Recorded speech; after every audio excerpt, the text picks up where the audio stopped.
With the EU predicting a U-turn, key Brexiteers leaving the Downing Street operation, and Nigel Farage warning that Boris Johnson has lost the plot and that a real Brexit is in peril.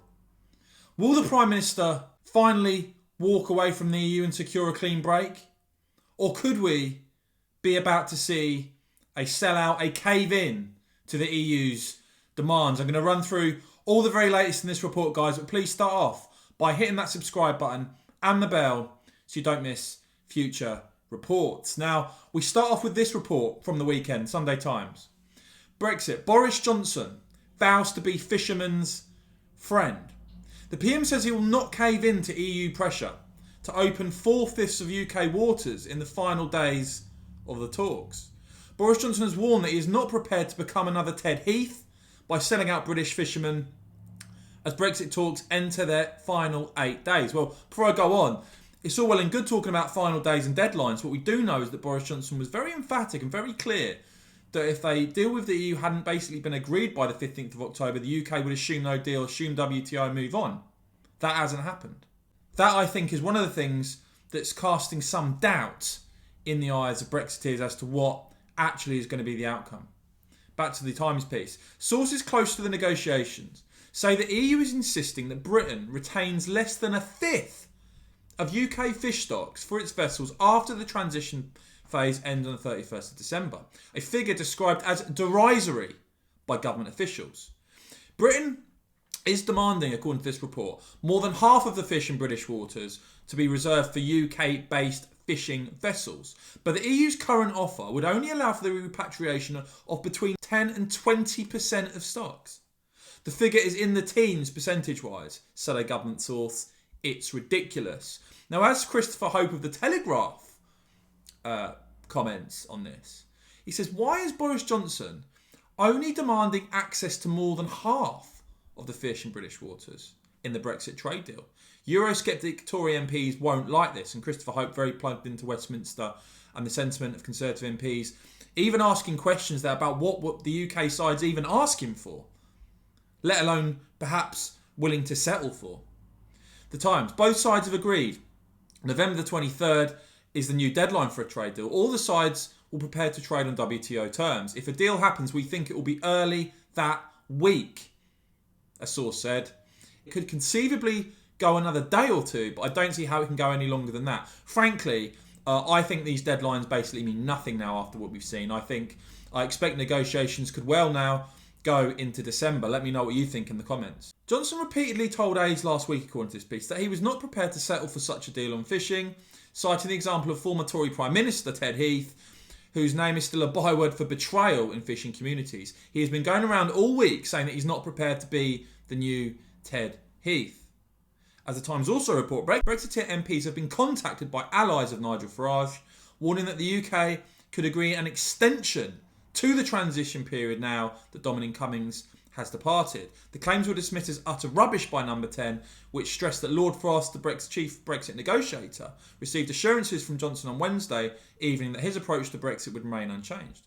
But this isn't the only report. Let's look at what The Observer have said. No deal fears rise as Boris Johnson least willing to budge on Brexit. The PM remains determined not to compromise over the terms of Britain's exit from the European Union, says senior Whitehall sources. Ministers in favour of a deal said to have hoped that the departures of the likes of Lee Kane and Dominic Cummings from Number 10 would boost the chances of the UK government doing a deal. However, sources familiar with the government's deliberations have said that at repeated meetings it had been the Prime Minister himself who had been the most hardline in wanting to hold out for better terms. Observer have a senior Whitehall source saying the Prime Minister is always the hardest in the room on Brexit, more so than perhaps other ministers and advisors. Though we've heard lots of talk, this is all going to be, of course, in the end, about the action at this decisive, at this critical moment.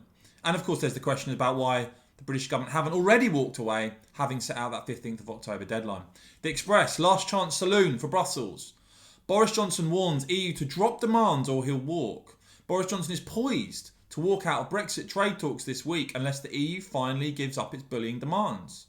Downing Street officials have signalled that Mr Johnson is running out of patience. He is said to be bracing for a no-deal relationship with the EU similar to Australia's. A government source quoted in the piece as saying, We do need to urgently make progress on these issues, or will end up being an Australia-style deal. There is momentum and there is a strong desire on both sides to do a deal, but that is going to be hard work for Lord Frost this week. I'm getting a bit bored of these quotes, frankly. And we've heard time and time again that no progress has been made on fisheries, not enough progress has been made on the level playing field. The UK may be prepared to walk away. We're going to go no deal. Well, why hasn't it happened? Could it yet happen?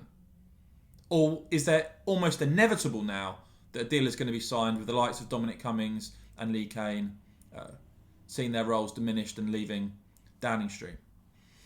Nigel Farage, the Brexit Party leader, of course the party rebranding, relaunching as Reform UK. He certainly does not like what he's seeing and hearing. Nigel saying that Boris wants a taxpayer-funded Green New Deal. Nigel pointing out that the voters that put Boris Johnson into power want a real Brexit, strict immigration controls, and well-paid jobs in industry. And Nigel even saying the PM has lost the plot. Nigel also warning that a proper Brexit is now in peril. As to where we are in the negotiation, well, where exactly are we? Well, let's just look at what Tony Connolly of RTE is saying. He's saying that people are getting nervous because of the timing of all of this now. Obviously, the transition period set to end at the end of December. He says that the treaty now is running at some 600 pages, including annexes, compared to the EU's original draft of 430 pages. That's a lot of dense legal text, he says, for capitals to process and for MEPs to digest. And when it comes to potential disagreements in these negotiations, Tony Connolly reports that in particular the UK is resisting the ability for either side to retaliate. That's the word, retaliate, if they depart from the level playing field. The fact that the baseline remains the standards both sides operate on the 1st of January, i.e. EU level standards, also remains an issue for London. And there have been a few reports on this that basically show that the EU position is they want the UK to sign up to a so-called deal where if we dare to use our freedom or do things that's contrary to their level playing field, then they'll be able to retaliate. Is that really something that you think Brexiteers are going to be happy signing up to? I don't. Let me know what you think in the comments. Ultimately, with the departures of Lee Kane and Dominic Cummings, I think it's fair for Brexiteers to be quite nervous about what the hell is going on inside Number 10. And indeed, it's been reported that Lord Frost himself, though steadfast in public, has even sought reassurances and even considered resigning himself.